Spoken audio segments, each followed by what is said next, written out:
नमस्कार, good morning.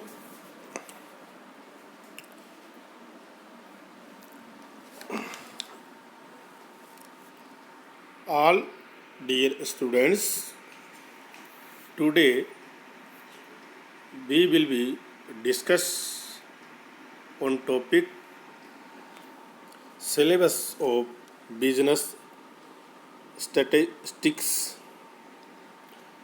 आज हम हमारा ABST का सेकंड पेपर है व्यवसायिक सांख्यिकी। इसके सिलेबस के बारे में डिस्कस करेंगे। फर्स्ट पेपर जो अपना है फाइनेंशियल अकाउंटिंग, वित्तीय लेखांकन, उसका सिलेबस मैंने आपको बता दिया है। और आज हम सेकंड पार्ट है अकाउंटेंसी एंड बिजनेस स्टैटिस्टिक्स का, उस पेपर का नाम है बिजनेस स्टैटिस्टिक्स। उसके सिलेबस के बारे में चर्चा करेंगे, क्योंकि जब हम अपनी स्टडी स्टार्ट करेंगे तो आपको उसके सिलेबस के बारे में जानकारी होनी चाहिए। फर्स्ट जो हमारा लेक्चर होता है वो सिलेबस के बारे में ही होता है। विद्यार्थियों को हम बताते हैं कि उनको पेपर सेकंड में कौन कौन से चैप्टर की स्टडी करवाएंगे और कौन से प्रैक्टिकल से संबंधित चैप्टर हैं आपके और कौन से थ्योरी से संबंधित चैप्टर हैं। क्योंकि आपका जो एग्ज़ाम पैटर्न है वो स्कूल के एग्ज़ाम पैटर्न से अलग है। यहाँ पर हम यूनिट के अनुसार स्टडी करते हैं और यूनिट के अनुसार उसमें देखते हैं कि प्रैक्टिकल्स कौन से चैप्टर हैं और थ्योरेटिकल कौन से चैप्टर हैं। क्योंकि हमारा जो ABST का जो सिलेबस है उसमें प्रैक्टिकल्स क्वेश्चंस को ज़्यादा महत्व दिया जाता है बजाय थ्योरेटिकल्स के। क्योंकि प्रैक्टिकल्स क्वेश्चन जब आप सॉल्व करोगे तो बच्चों को लगता है कि वो ज़्यादा अंक प्राप्त कर सकते हैं, जबकि थ्योरेटिकल और प्रैक्टिकल दोनों समान है। अगर आपने थ्योरेटिकल स्टडी भी अच्छी की है तो आप प्रैक्टिकल जो क्वेश्चन है उनके इक्वल नंबर आप गेन कर सकते हैं। तो इसके लिए ज़रूरी है कि आपको उसके सिलेबस के बारे में जानकारी हो। तो देखिए, ये हमारे हिंदी मीडियम के लिए मैं पहले बता रहा हूँ, उसके बाद में इंग्लिश मीडियम के बच्चों के लिए मैं आपको बताऊँगा। हमारा प्रश्न पत्र है सेकंड और पेपर का नाम है व्यवसायिक सांख्यिकी। व्यवसाय सांख्यिकी का पाठ्यक्रम भी 5 यूनिट्स में डिवाइड किया हुआ है। आपको 5 यूनिट्स का अध्ययन करना है।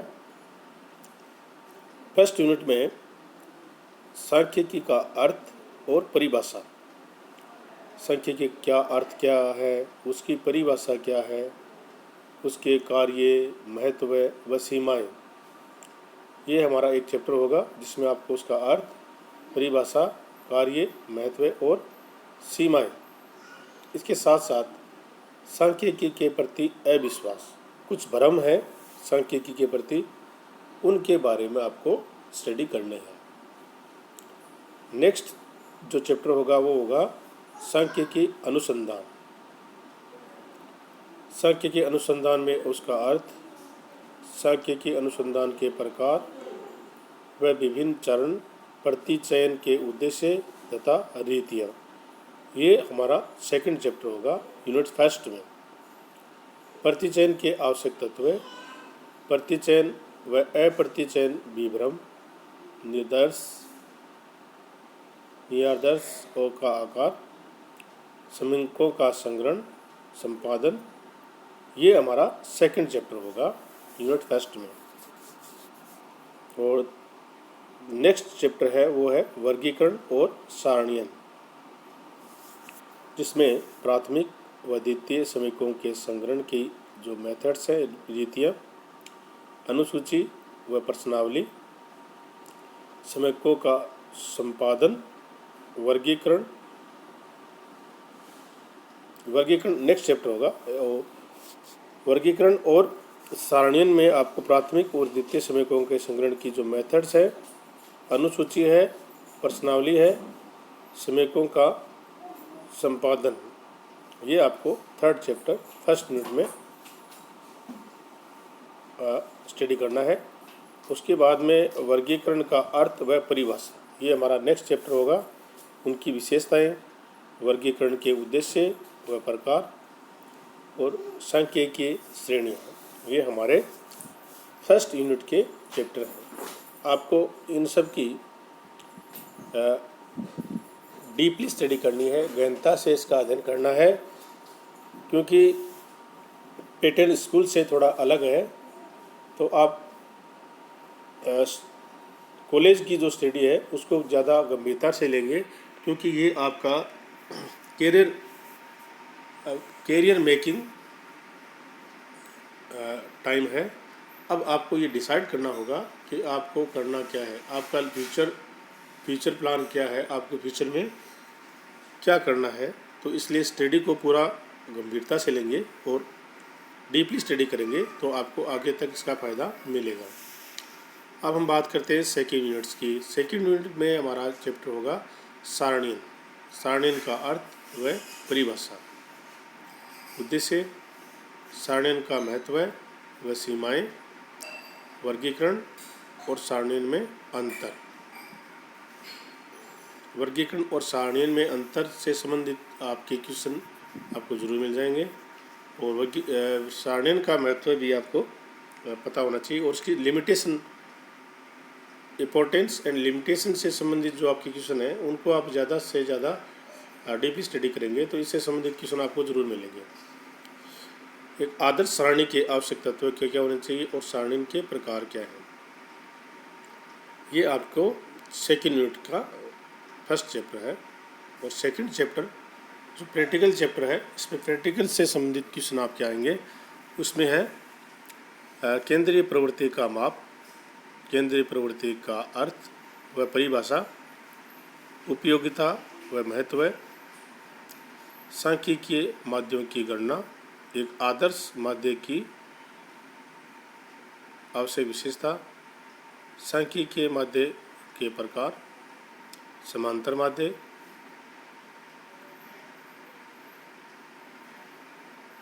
व्यवहारित माध्य जिसमें चतुर्थक, दशमक व शतमक सहित, बहुलक, गुणोत्तर माध्य, हारात्मक माध्य, सरल और भारित, मृत्युदरे, उपयुक्त माध्य का चुनाव और सांख्यिकी की सीमाएं, ये हमारा एक चैप्टर होगा। ये बहुत बड़ा चैप्टर है जिसमें आपको मीन, मोन, मीडियन से संबंधित क्वेश्चन, जिसमें चतुर्थक, दशमक और सप्तक, शतमक, ये सब आपको कैलकुलेट करने होंगे, जिसमें वेटेज और एवरेज दोनों मेथड से इसको यूज आपको करना है। ये हमारी सेकंड यूनिट कंप्लीट हो गई है। अब हम चलते हैं थर्ड यूनिट्स के। अपकिरण तथा विषमता का माप, अपकिरण का अर्थ व परिभाषा, अपकिरण मापन का उद्देश्य, महत्व, अपकिरण के निष्पेक्ष और सापेक्ष माप, एक अच्छे उपकिरण माप की मुख्य विशेषता, उपकिरण के विभिन्न मापों में अंतर संबंध, लॉरेंज वक्र, उचित उपकिरण माप का चुनाव, ये हमारा थर्ड यूनिट का फर्स्ट चैप्टर होगा। और सेकंड चैप्टर हमारा होगा विषमता, जिसका अर्थ, विषमता का परीक्षण, विषमता का माप, विषमता माप के तरीके, अपकिरण और विषमता में अंतर, ये हमारा सेकंड चैप्टर होगा थर्ड यूनिट का। तो 3 यूनिट आपकी पूरी हो गई है। और अब हम 4 नंबर की जो हमारी यूनिट होगी उसके बारे में आपको बता देते हैं। सहसंबंध और प्रतिगमन, सहसंबंध का अर्थ, परिभाषा, सहसंबंध के प्रकार, सहसंबंध निर्धारण के तरीके, काल श्रेणी में सहसंबंध का मापन, सहसंबंध में विलंबना व अग्रगमन, प्रतिगमन विश्लेषण,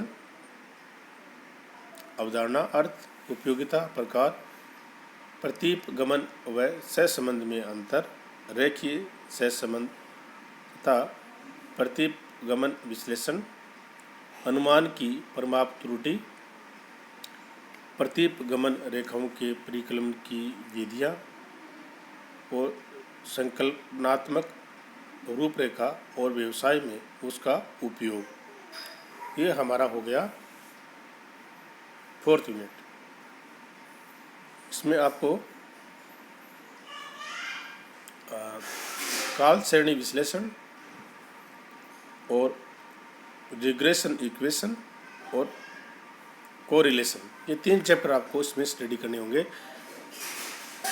और इसके अलावा जो हमारी लास्ट यूनिट है वो 5 नंबर की यूनिट है। इसमें इंडेक्स, जिसको सूचकांक, अवधारणा, उपयोगिता और रीतियाँ, मूल्यांकन और सामूहिक सूचकों का सरल और भारित माध्य, काल श्रेणी का विश्लेषण, काल श्रेणी के सिद्धांत, काल श्रेणी के सहघटक, प्रवृत्ति का विश्लेषण, मौसमी विचरणों को छोड़ते हुए। इसमें आपको सीजनल इंडेक्स को छोड़ते हुए आपको स्टडी करनी है और काल श्रेणी का व्यवसाय में उपयोग। तो ये आपके चैप्टर हैं जिनका आपको अध्ययन करना है। अब आपको जो बुक्स यूज करनी है, जिसकी स्टडी आपको करनी है, उसमें आपको ध्यान रखना है कि ये जो मैंने अभी आपको सिलेबस बताया है वो सिलेबस पूरा आपको इसमें मिलना चाहिए। बाय चांस किसी बुक में पूरा सिलेबस नहीं मिलता है तो आप किसी दूसरी जो बुक है उसको यूज कर सकते हैं और रेफरेंस बुक को भी यूज कर सकते हैं, लेकिन आपको जो सिलेबस दिया गया है उसकी स्टडी आपको पॉइंट टू पॉइंट करनी है। प्रैक्टिकल क्वेश्चन को आपको बार बार अध्ययन करना है, उसको बार बार अगर आप उसको स्टडी करेंगे तो आपको ज़्यादा मार्क्स आने की संभावना होगी, क्योंकि आपको उनकी करने का तरीका और प्रोसेस याद हो जाएगी, जो कि आपके लिए बहुत ही अच्छा है। तो आज हिंदी मीडियम के बच्चों के लिए, कल मैं इंग्लिश मीडियम के जो हमारे विद्यार्थी हैं, स्टूडेंट्स हैं, उनके लिए मैं इंग्लिश में आपको कल इसकी डिटेल बताऊंगा। आप सबका बहुत बहुत धन्यवाद। Thank you.